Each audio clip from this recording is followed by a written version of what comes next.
Catching everybody up. We're on People 2.0.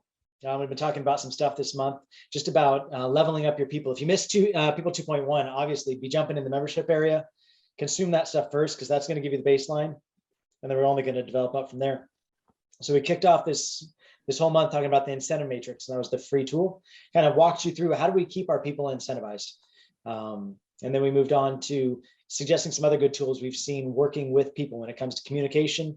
Ben took us through the three areas of communication daily, and then projects, and then meeting-based communication, talked about some great platforms. Drew followed that up last session, did a great job talking about some different platforms on scheduling. How do you keep your people going the right direction, and how do you metrically track what they're doing and how that works, and how that's working for the company. We looked at some great stuff. Yeah, just some amazing tools out there. Corey, thank you for the insights you've provided there too, man. Good stuff. I love just seeing the evolution of that. So today is the final week of People 2.0, and we're going to talk about infrastructure development in light of things like inflation. You know, all of us deal with continually raising prices. You know what I mean? Like the cost of labor going up, the cost of dry goods going up, the cost of commodities all the way around, cost of shipping going up. And, you know, you only have so many controls on that. But one of the things we're going to talk about is how you can set the metric on how you control it, and you can begin to adjust based on a framework. So I think that as we talk about some things today, we're going to talk about how do I keep my people with me? You know, because one of the highest losses in business is you put all this time into training these people, right? You pour your blood, sweat, and tears into investing them. You just get them to that place where you're like, yes, they can finally start carrying some load, and they're like, peace. Right? And then deuces, and then they bail out, and you're left with awesome. So I get to start that whole process over again, only to see another drop off. And how do you curb some of the hemorrhaging of employees? How do you keep people on for longer term, especially if you're not a big, robust company? Maybe you say, Aaron, of course I'd like to keep, you know, my employees around, but I don't have big benefit packages I can roll out, or I don't have all this extra cash that I can incentivize them with. How can I do that? We're going to talk about a lot of times just a solid roadmap and the ability to show people where they're going gets you a long way. A lot of times when people start coffee businesses, I think that they just jump in and they think, oh, I just want to run a coffee shop. I just want to be the guy, and I want to have my own thing, or the girl and have my own thing. And they get in there and they realize really quickly it's going to take more than just you. And then if you ever, God forbid that you should ever start growing, which is what you really want, right? Multiple locations, then it's really going to take more than just you. And then how do I find the right people? And obviously a lot of people like to grow from within, but how do I keep them? How do we keep them around? Ben, you want to talk at that just for a minute? I know today you're going to be kind of taking the show, but maybe just helping us set the stage. Yeah, ultimately, I mean, what we're talking about when it comes to retention, when it comes to employee roadmaps, when it comes to culture of your company, really what it all boils down to is wages. What are you going to pay your people? What are you paying your people? What are you going to be required to pay your people? What are you going to tell your people that you're going to be paying them in the future? Are you going to ever pay them more in the future? Are you going to ever have, you know, higher positions? What are you going to pay those? It really all kind of boils down to wages, especially in the coffee industry when the your employee demographic is so young. The first thing they're going to say is, how much you making? What are you making? What are you going to pay? What do I get? If I start working, what's my minimum? Do I start at 20 an hour making coffee? Do I start at 12 an hour? If I'm in, you know, Louisiana, I'm starting at 7 an hour, like all these sorts of things. Oh, I'll tell you, Reno's brutal too, though, huh, Drew? When you got down, you're like, what'd you just say? Yeah, I was surprised at the difference between, I guess we're pretty high up here in Washington, so that's what I was used to, but yeah, there's huge gaps. That's what led to a lot of these conversations was how high Washington was, right, Ben? Like a lot of where we started with these conversations was, holy cow, minimum wage is rising, like rising water raises all ships. What are we going to do with the rest of these people? Exactly. Do we even have a trajectory or a plan on that, or are we just winging it? And what we had found was there's a lot of incontinuity. You know, like Drew was making a ridiculous amount of money and none of the rest of the managers were. So how can we make that better? How should that be better? Like, does Drew get a raise even though he's at the top of the food chain in the manager course, or should, you know, all the managers get raises, or is Drew the cap? Should all the stores do that? So, Ben, I don't want to steal your thunder. Yeah, no, it really is. I mean, and that's another thing that adds to your company culture and even your retention. Just like, is there any sort of rhyme or reason to doing what you're doing, especially when it comes to pay? which, I mean, your wages, your people are your biggest resource. And I think a lot of, especially new coffee company owners, people who are starting out new, like obviously wages and pay and all that stuff is like, they're thinking, okay, what's minimum wage? Put that on their check. Like the last thing they're thinking is like trying to dive deep into these sort of HR issues. They're like, I'm just trying to get people in the door right now. I don't have time to think about this. Right. But the sooner you can think about it and plan for it, I think the better you're setting up a foundation for your company when it comes to your company culture, attracting employees, keeping employees, raising people up, promoting people, and all this sort of benefits your company culture. And if you start thinking about that early, you don't have to do a lot of like what we did when you're like 5 years in, you're like, when somebody's a new manager, how much do we pay them? I don't know, make something up. So on that note, when it comes to really wages in your company, and if you're a new company or your company like us, we were 3, 4, 5 years in and sort of just kind of figuring this all out. For me, I sort of lined out, there's about 4 or 5 key questions you kind of want to ask yourself when you are a coffee company. The first being the most important, that is, what's your state's minimum wage? And like in our case, is that going to be increasing over time? Is there like a set time frame where it goes up every year? Because that's something you really got to think about. Like for us in Washington, it was in 2020, between 2020 and 2021, minimum wage went up $1.50 an hour. And that's not something that you can't just like not know about. You're like, awesome. New hire baristas are making more than our assistant managers. That's amazing. Yeah. Yeah. Especially like December 2020, you're like, or sorry, it was 2019 to 2020. In December 2019, you're like, everything is hunky dory. And then January 1st hits and all of a sudden, whoa, where did my labor just go? Or if you're not paying attention, you didn't increase people's wages at that point, you got a shoddy bookkeeper, like you're in for a world of hurt. So what's your state's minimum wage? And it is increasing.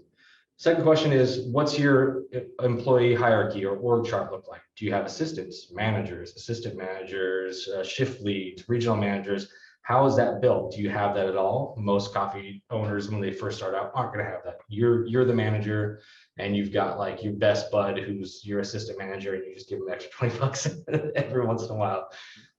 But as you grow, like you're going to need new positions. How are you going to pay those positions, and how is that going to look logically, to somebody? Next question is, what kind of retention culture do you want within your business?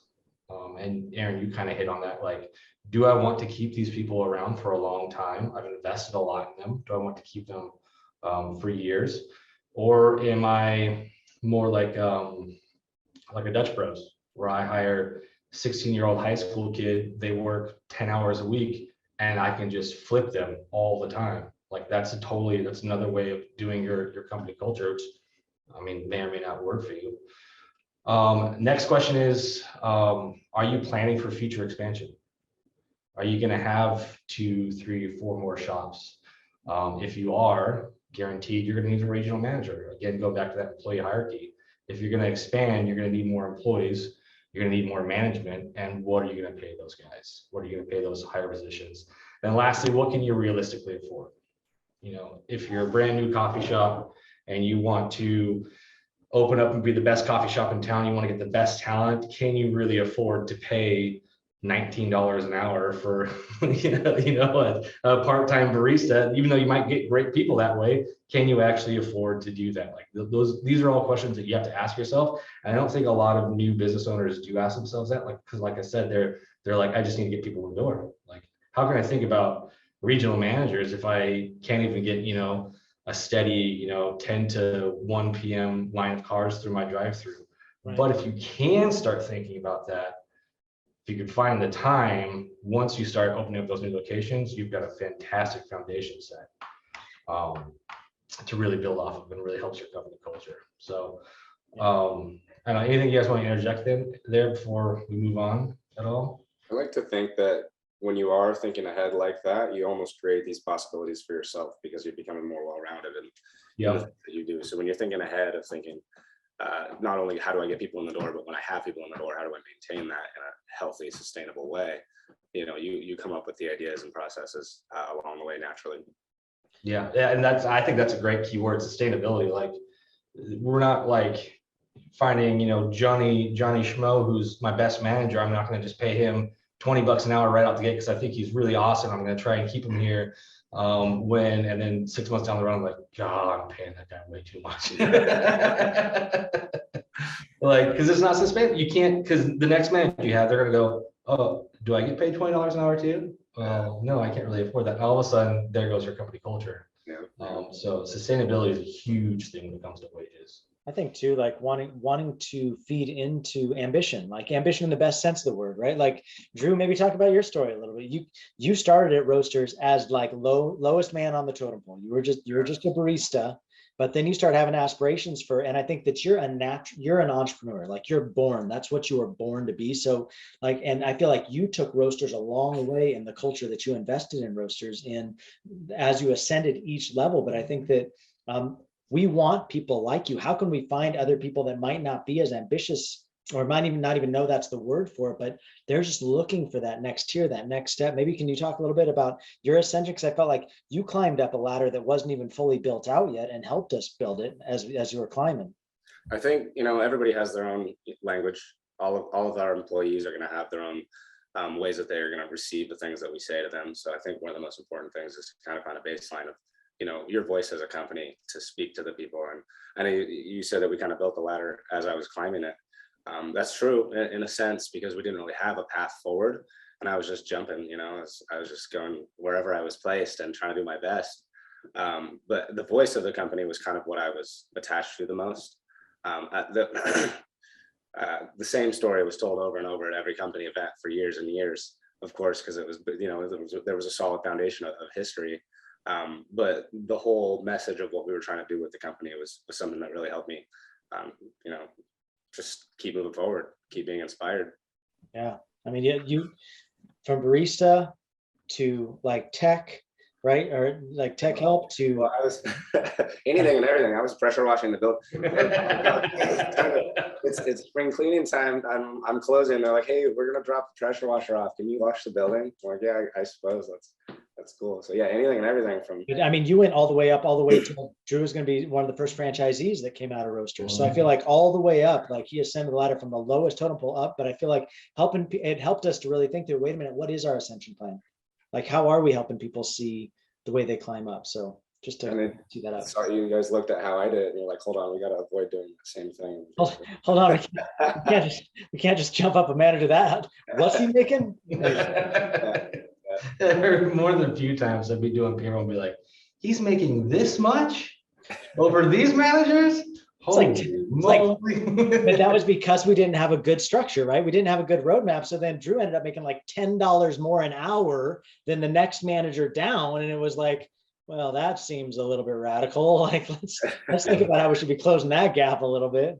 I saw opportunity and I didn't hesitate. Oh, of course not. Of course not. But it was because we didn't have a good system. And so then you leveraged, you got something, and then all of us afterwards thought, what were we doing? And it wasn't me and Ben. Me and Ben just had to pick up the pieces. We're like, what was he doing? Letting Drew, whatever. But I mean, Drew was managing the biggest store, bringing in the most amounts of cash to the business. It can influence an owner to feel like whatever it takes to keep that guy happy, because I can't afford to lose that guy. But then it's because you didn't have a good ascension plan. Then you just threw off the whole framework. So Ben and I had this like beautiful framework all framed up. And then it was like, we just hand grenaded Drew in because it couldn't sign the frame. So that's why sustainability is important. Sustain. Yes, exactly. Had to make you a regional just to justify your pay. Yeah, that was why. Okay. That's awesome. Okay, so let's jump back through those questions and kind of knock some of them out. First off, starting with minimum wage, we kind of talked about. I mean, that's sort of what we were just talking about goes into like the employee hierarchy and your retention culture. I want to circle back on those in a second, but just to get that baseline down of what are you supposed to pay your people? And every business owner needs to be familiar with or very, very comfortable with their state's L&I or equivalent to that. Actually, let me share my screen real quick. Let me share my screen. Let me share my screen. Share my screen. So this is Washington State L&I. It's going to be called something different in every state, but for us, it's L&I, Labor and Industries, your department, some sort of labor department in your state. It's going to be different for every state. But this should be your bread and butter when it comes to running your business. opening your business, getting ready to hire people. When it's just you, it doesn't matter. Pay yourself whatever you want. You're a sole proprietor, S corp, whatever it is.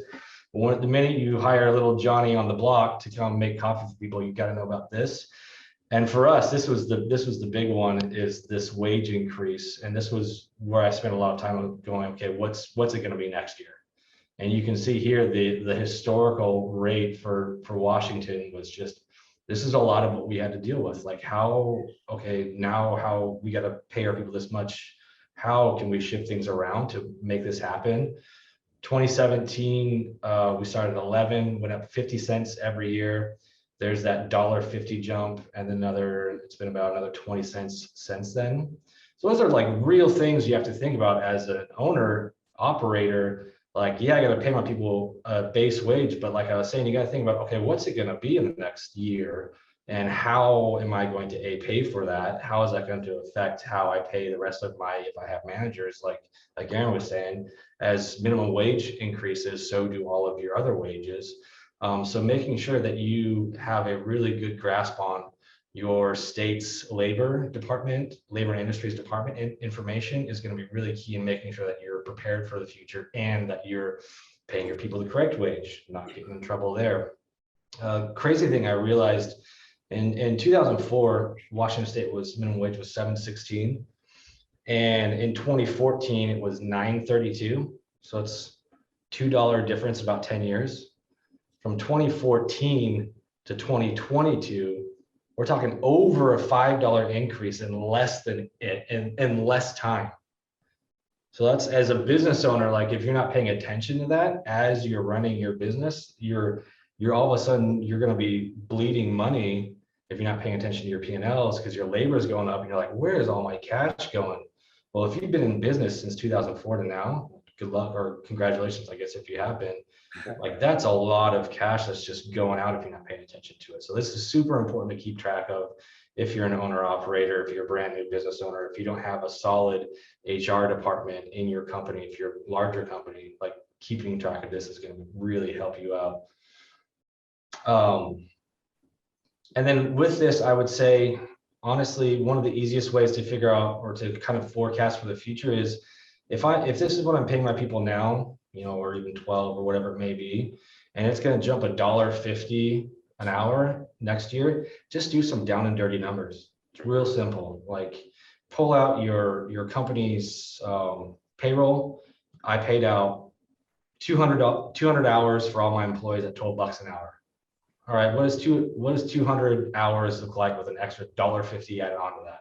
And then you can get some real down and dirty numbers on how much you're going to be paying out your people, because with that you can then say, okay, how do I recoup that extra $1.50 in either a price increase, which is hopefully the last resort, or maybe I can cut costs somewhere else. I can start again my own energy drink. I can bring in my own frat mix. I can recoup that cash somewhere, because that cash is, you don't have a choice. That's gone. That's out the window. You don't have any decision making in that. So where you can make decisions is, where's my cost of goods? Where's my price increase? Where can I recoup this revenue somewhere else, so that when this does hit, I'm not just, again, instantly bleeding cash that I'm not used to bleeding out. So I recommend everybody keep an eye on this and then run some down and dirty numbers. Just be aware of it. Be aware of what's going on. What does your employee hierarchy and org chart look like? Do you have managers, assistant managers, shift leads? That's the next question. The importance of this question is so that you can build logical, rational pay raises for your people. Because like we were talking about, giving your people a roadmap, giving your employees a roadmap, giving them a viewpoint of, if I start out as a barista and I really like working here, this place is awesome, I want to be assistant manager, what is that going to make me? I want to be a manager. What is that going to make me? I want to be a regional manager someday. What is that going to make me? Like, what am I going to gain by staying in this company longer? For us, that big year, 2019 to 2020, that's when we threw out this update here. And for us, this was the most explicit we got with here's what you make, here's how you can make more, here's when you will make more, and here's what you'll make in the future.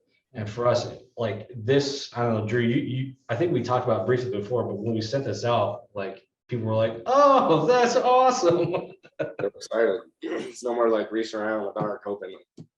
It made that, again, that employee journey, that roadmap so much more clear for everybody. Because I said they could look at this and say, I'm a barista. I'm going to start off at $13.50 an hour. And then I can get a raise every 6 months of 1% based on our performance reviews. We'll get to in step 2. And then that will increase. And I have a cap. I know I'm going to cap out here. And then if I want to make more, I can go here.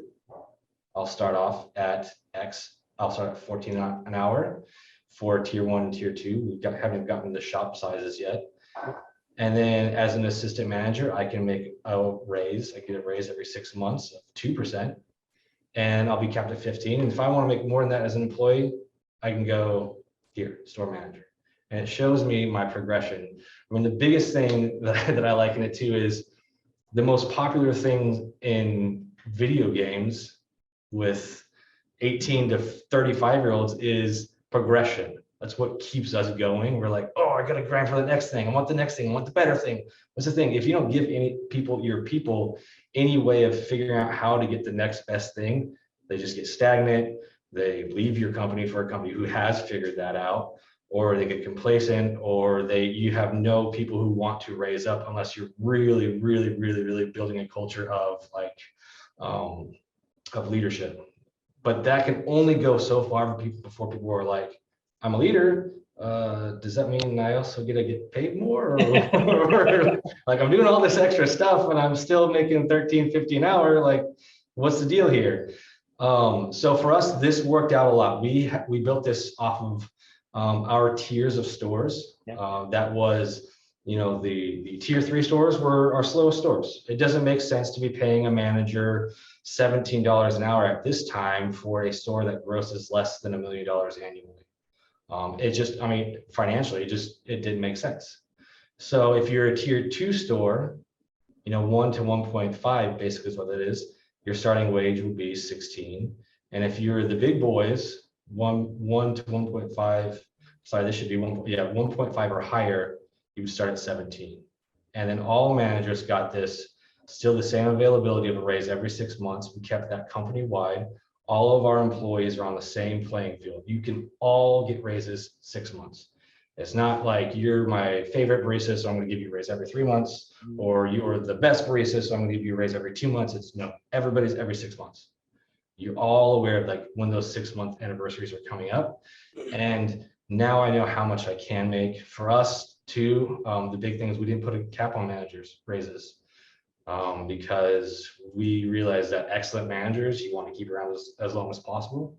And so if they want to stick around and be a manager for 3, 4 years, 5 years, stay here, we'll keep paying you more as long as you want to stick around.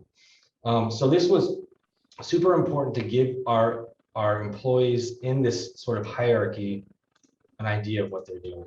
And if we didn't have assistant managers, well, let's just do baristas and managers. Or if you don't have store managers, you're starting out with just, 2 stores, and as an operator, you're managing both of them because you're a crazy person, then maybe you don't have managers, but you've just got some assistants, you've got a baseline there. But all of this sets a foundation for how to build up that hierarchy and how to build up wages for each of those hierarchical positions. I think another benefit of putting everything out there for people to see is when you have a group of younger individuals all together, they can kind of, okay, this barista's been here forever, they probably make so much money. This barista's been here forever, they probably make so much more than me. It kind of does away with the idea of possible favoritism when you say, okay, everybody's making this. Now you guys all know what everybody's making. Instead of having to be, secretive about it, or younger kids, they can get jealous. I remember working when I first started, and there were these girls that had been there forever, and my other baristas was like, yeah, I wonder how much they make. I'm like, well, I guess it doesn't change anything for us, but to do away with those conversations entirely, because that can create its own odd little culture in the company. I think too, making it very, very metric. I loved when we moved to the system of different tiered stores because I felt like then from just, I mean, that's just 3 levels right there, right? Barista, assistant manager, you just expanded that out across 3 different levels now, where it's like, especially when it comes to management. And I feel like a tier 3 store needs to recognize that's where we're going to start you as managers. I mean, like that's, if you're growing, we're not just going to throw you to the lions unless you're Drew. Like we're not just going to, even Drew started with like an Edison, which was like a mid-level store before he brought you up to like a Richland. But I feel like giving people that the understanding of, hey, listen, yes, you can make X amount of dollars up here at tier 1, but tier 1's a lot harder than a tier 3 store.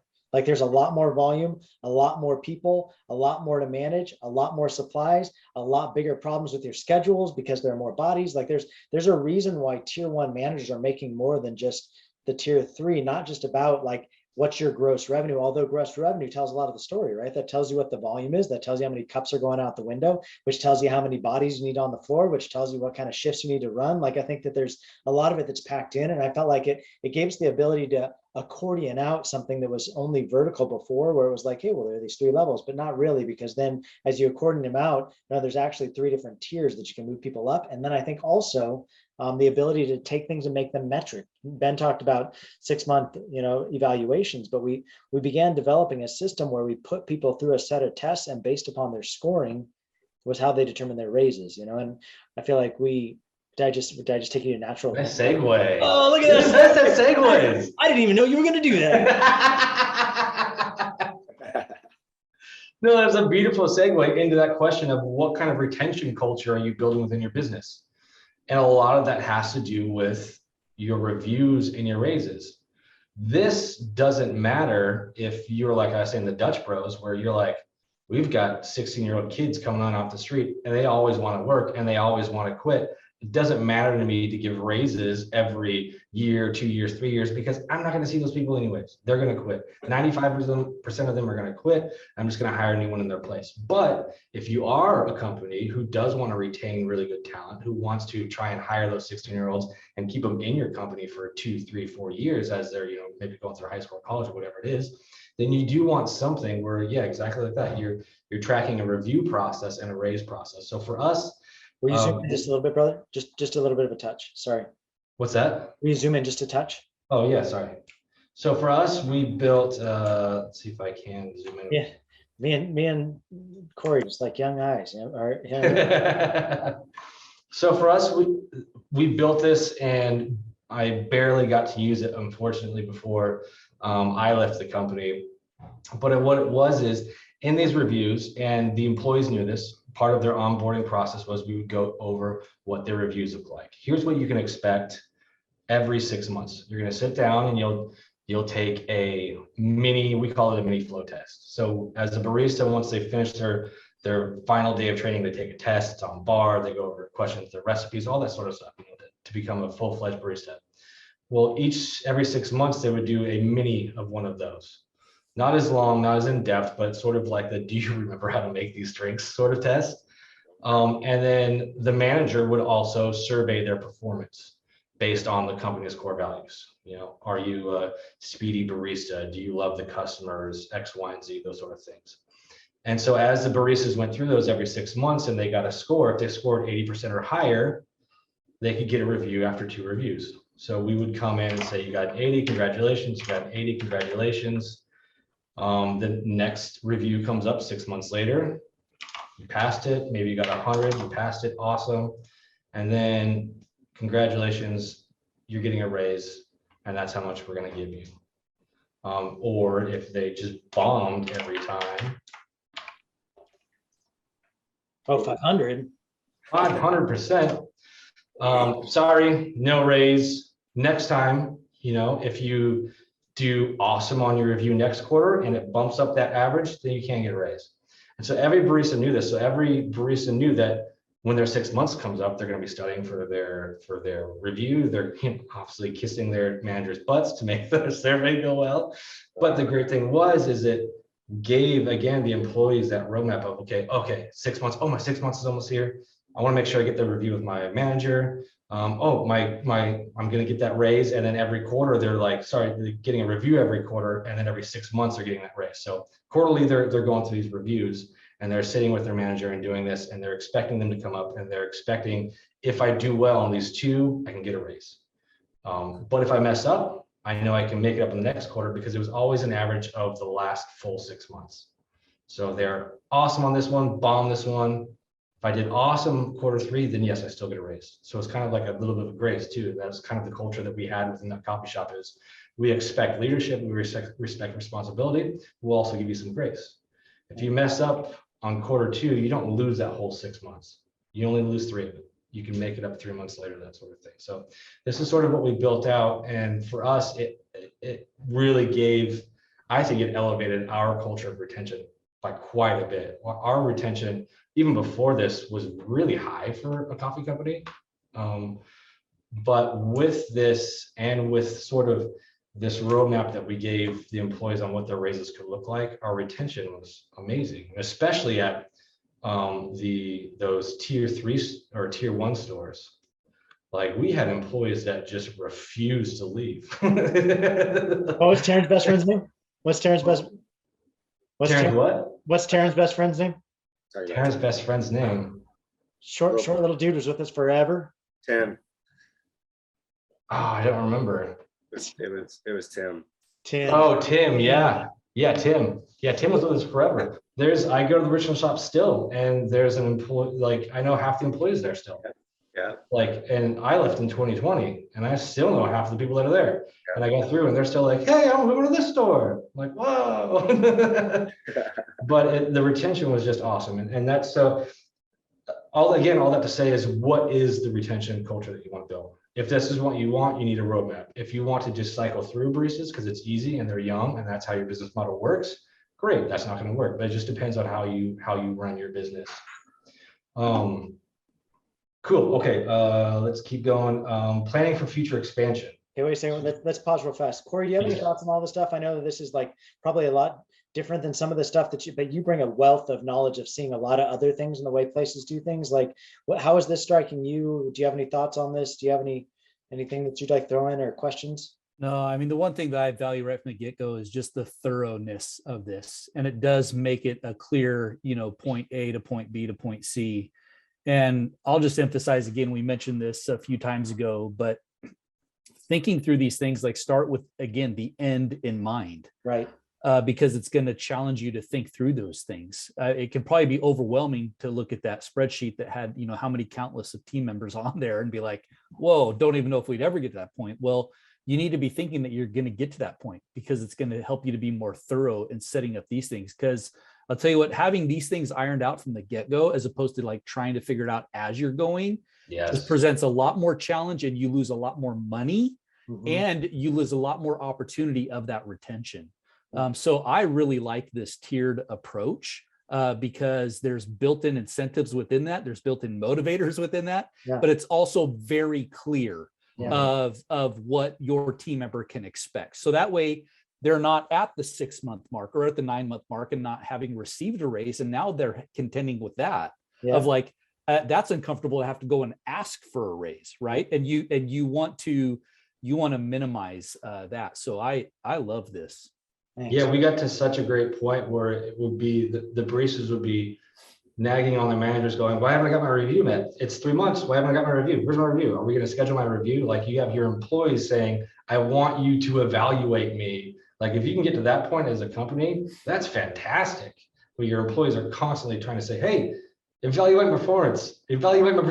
Actually, because the whole goal of any of this, right? Like, I mean, it's really easy to get I feel like all of us are pretty like detail oriented people, but it's really easy to get into this stuff and start nerding out in details. But like, scaling back and seeing big picture, the whole reason you want this is to put the best cup of coffee possible out a window, right? And the way that you do that is making sure your people are trained well enough that they're putting like consistent, good coffee out the window. We've all been through chains where we go through and like we hit a barista at a window and they give us a cup more like, that was so good. Same day, it's like same time next day, different person working, and it's like the worst cup of coffee you ever tasted in your entire life. You know what I mean? But all the difference is the amount of training that person received and how much they're being evaluated. So it's awesome when people are asking you to evaluate them, because that means you're only raising the bar, because if they suck, you're going to hit them with that on the eval, you know what I mean? Or between the eval and the survey, you know, so maybe they've tested well, but the manager who's doing the survey on the person, they're like, yeah, but we've received 5 complaints about you this quarter, and that's going to ding you down. And so it's an opportunity to have that conversation that a lot of people just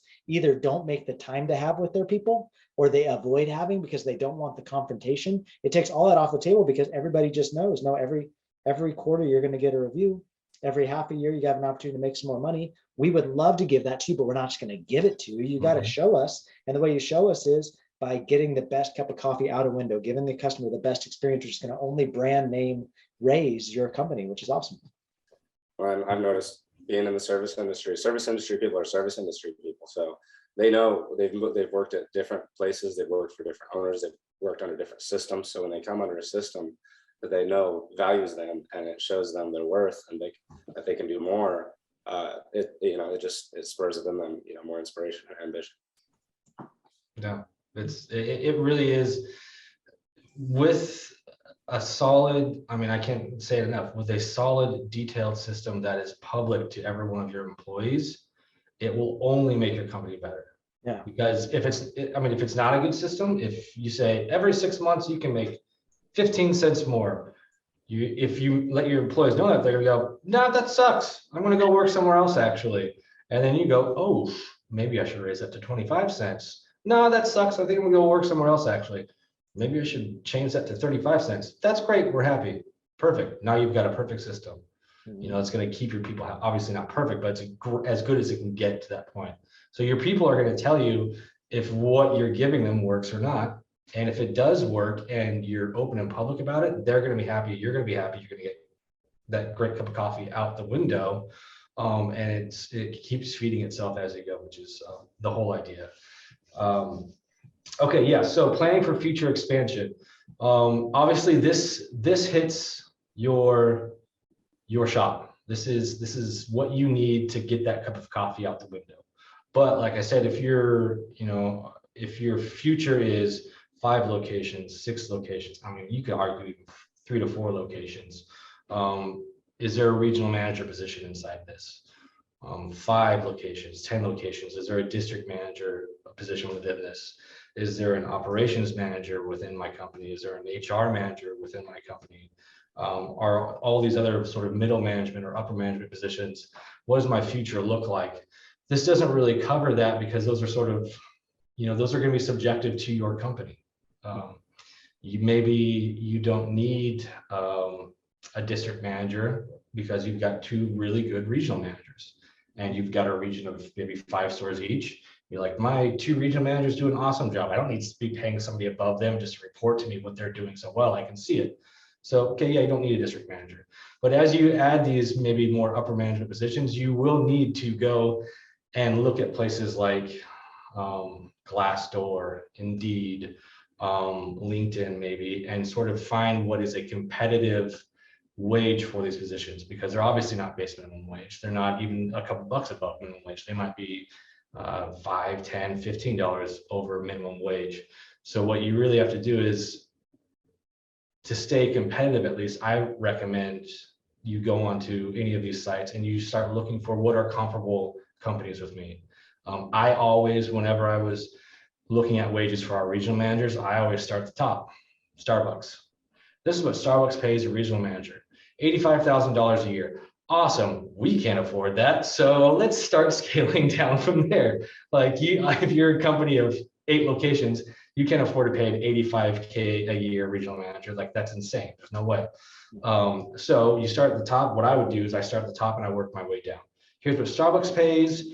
Here's what Dutch Bros pays. Here's what a specialty coffee roaster in Seattle pays.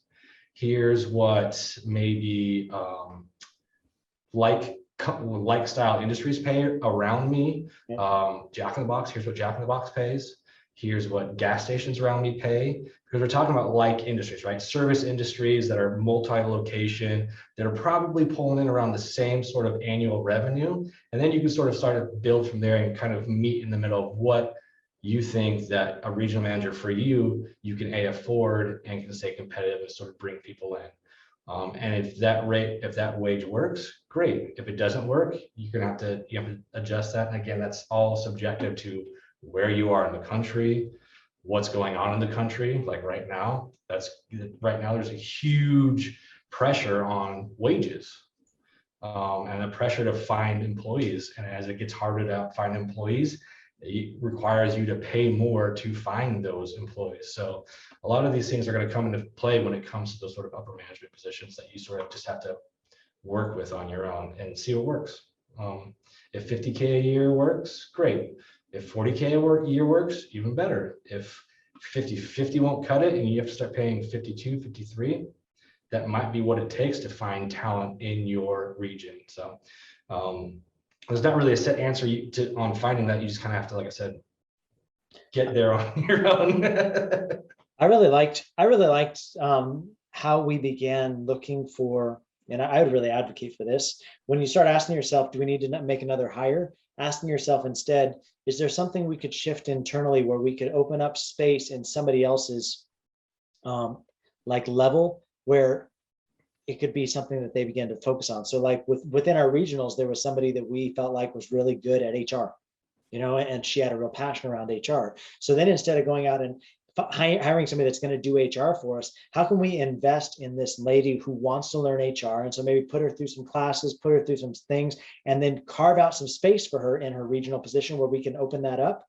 And then that can be kind of her niche, like beginning to grow even your internal people that are moving to the top of the food chain. And instead of pulling on a whole nother FTE, full-time employee, how can we load that into somebody else's role by giving her a little more space? So maybe, we shift some of her duties that are lower line, or maybe we bring in an assistant regional underneath her at some level, or one of her top managers in her area that can clip in underneath her and take on some of her busy work, and then elevate up this gal at the time to her HR duties. Same thing with Ben. When we were elevating Ben's roles, Ben was doing a lot of the HR initially, but we realized really quickly when you're a director of operations over 150 plus employees, like there's certain level of stuff you just should not be doing any longer. So how can we delegate down? And that was in People 1.0 in Coffee Experts. How can we delegate down so that we can elevate up using the Delegate Elevate tool? How can we keep Ben at his highest level of brilliance and begin to create opportunities by things that should no longer be on Ben? By stripping those things off, we're creating opportunity for a tier underneath him where we can elevate the next person below him, and then you continue to go down the food chain. So I think thinking through how we're escalating people too could be, maybe you look at one of those roles and you're just like, there's no way I can afford a district manager right now. Well, I would say, could you elevate somebody that you have, maybe make a regional over the regionals, and maybe shift some of their duties down and hand that down, or just be thinking about how you can begin to really build up multiple location people. Yeah, that's what we did a lot too, is how do we spread out these responsibilities until it gets to the point where we grow enough so that, okay, these responsibilities can't be spread out anymore. They need to be localized in one person. Yeah. And if you can spread out those responsibilities, great. And if you keep growing and at some point you go, I can't spread HR between 3 people, like that's just causing errors. I need to localize it in one person. Yep. And that's what you have to do. But yeah, absolutely. Definitely recommend if you can give somebody a dollar raise to do 1 or 2 more responsibilities instead of hiring a XK person a year to do 5 responsibilities. Like that's so much of a better way to do it when it comes to your labor costs, for sure. Well, and as your organization grows, as you multiply locations and team members, and those team members see those upper level things beginning to open up, like HR, that becomes a huge drive and incentive of being I'm a part of an organization that's growing, and this could actually turn into a career kind of thing, rather than just seeing me through this portion of school or college or whatever. That's a huge incentive marker. And I'm a big fan, and I'm a big believer of raising up within. Yeah. I mean, these people that grew up in that culture, they were part of shaping what it is becoming. So starting to mobilize and empower and doing whatever you can to help equip them, education wise, to take on these more specialized roles is awesome. Love that. Corey, you had a question about hourly versus salary. Yeah, just kind of curious, in the progression of your org chart growing, at what level should someone kind of start thinking moving somebody into more of a salaried position rather than hourly? I mean, I'd just be curious kind of your thoughts and your guys' input on that. I would say the easiest point is if you have an employee who's constantly hitting overtime. That's your easiest red flag to go, maybe this should be an hourly employee.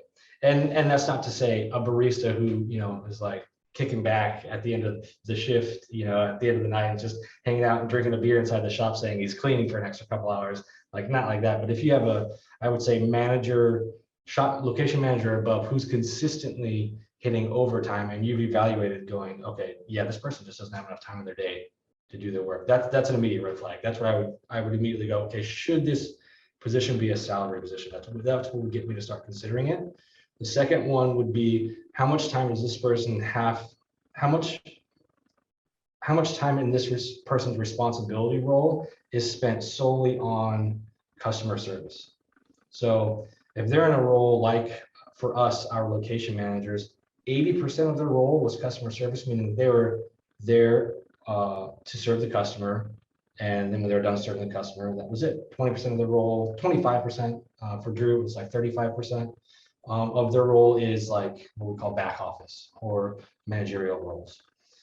When you start getting to the point where their customer service time starts flipping, so like 30% of their time is front-facing customer and 70% of their time is, that's when I would start going, okay, it's time to maybe probably push you to a salary employee, because there's a good chance that I'm, you know, calling you on a Friday at 5 p.m. asking you to run me a report real quick.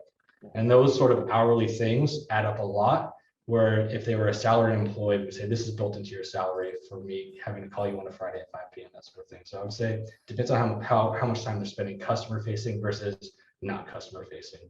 I guess a follow-up question then to that is then how do you keep that in balance where you're not abusing, you know, moving them to salary? You know, what I mean, what I loved about this tiered approach that you guys developed was it's very clear in the expectation of that sort of thing. But once you move into salary, like you kind of have to have, I think, a similar set of rules, so to speak. So. And I feel like didn't we flirt back and forth didn't we go back and forth on this, Ben? Like, didn't we start, like everybody was hourly, that was managers, and then we bumped everybody to salary, and then we bumped everybody back to hourly. Like that's what I did with my manager. I started out hourly, moved him to salary, and I was like, this isn't working on both sides. Let's move back to hourly, you know, so. Yeah, we did. We tried the salary thing because so many of our managers were hitting overtime. And that's why I say that, like, you use that as a red flag. You don't do that. You don't say, I'm going to push you to salary because you're working too many hours. So I don't want to pay you for those hours. So I'm just going to push you to salary. That is immediately the wrong stance to take, because then you're just going to be like, that's not free labor. We didn't put that in the handbook. Yeah, but that's where I say you should use that as sort of a guide. This is a red flag to me to say that maybe I should look at this. Honestly, the way that you keep from being imbalanced, it completely comes from the top. It starts at the very top, and the owner, the operator says that we're on salary. Here's the boundaries that I have. I expect you to be available working hours, 8 a.m. to 5 p.m. Monday through Friday. And I'm going to commit to not go beyond those boundaries. Now, a lot of owner operators are not very good at that. But I think, didn't we experience too on the flip side of that, Ben? Because I do think you're right. It's a balance on both sides, right? Because sometimes the danger of when you go to salary is we started finding people were checking out early, right? Yeah. Like people were like not putting in the amount of time that they used to. Yep. We make an hourly, and then that's why we ended up flipping back, I think, to hourly, because we were finding some like salary cheat, where it was like you have the managers that are going to be hard workers no matter what. But then there were some that were like, when they started realizing you weren't watching their clocking in and clocking out as tight, then they start cutting out a little bit earlier. But typically you're going to see your labor change at that point too, because your hourlies are going to start picking up hours that probably the manager should be picking up. So I think there are ways to watch that, but it is a delicate slope. I would say though, ideally where you should get to, and Corey, I think, or Drew, I think human being does this, right? Where it's like when you become a manager, you actually come in at a salary level versus an hourly level. Is that how they're set up? Yeah, they do come in at, it's presented as X amount of dollars per hour under a salary position, and then there's a scope of expectations with benefits and stuff like that. Yeah, I think that just feels right to me. I think is like, hey, we'll pay you hourly coming up through the baristas, even maybe through the assistant. But as soon as you start hitting the management level, we're gonna, and then that's where the tiers are: tier 1, tier 2, tier 3. Here's your, and I would say, and I know we wrestled around about this, and I don't want to get in a headlock match with me and Ben on the call, but like we wrestled around with Wes about should there be caps? I mean, should there be caps at store levels? Like a tier 3 that can only earn this much, like gross, like I don't want to pay a manager any more than X at a ceiling. And if they want to move beyond that, then they need to set their eyes on the next level up store. And as soon as an opening opens up, I've got 5 managers at a tier 3 store that are all vying for that next level store, but only the best one's going to make it up. And it creates this feeding culture of no, I want excellence out of all of you. And if you want any aspiration to move up, like show me you want it, because there's only a limited amount. It's like the pyramid. There's only a limited amount of level 2 stores, and really only a limited amount of level 1 stores. And so, if you want to be the next Drew Moody, then you better plan, make sure that you are lining things out the right way. It's very much a balancing act. And I think too, the main difference between salary and hourly employees is, at some point when you move into that salary position, maybe it's upper management position, you're talking more of like the expectations are more project based. They're not hourly based. They're not, I expect you to be here, be at the window from 5 a.m. to 12 p.m. It's more like I'm opening a new shop. I expect you to take on the responsibilities of getting this new shop off the ground. And so it's a little hard to define it in an hourly sense, right? I can't be like, okay, we're opening a new shop in November. How many hours have you spent opening the shop? I'm gonna be like, I come to work and I'm always working on this thing.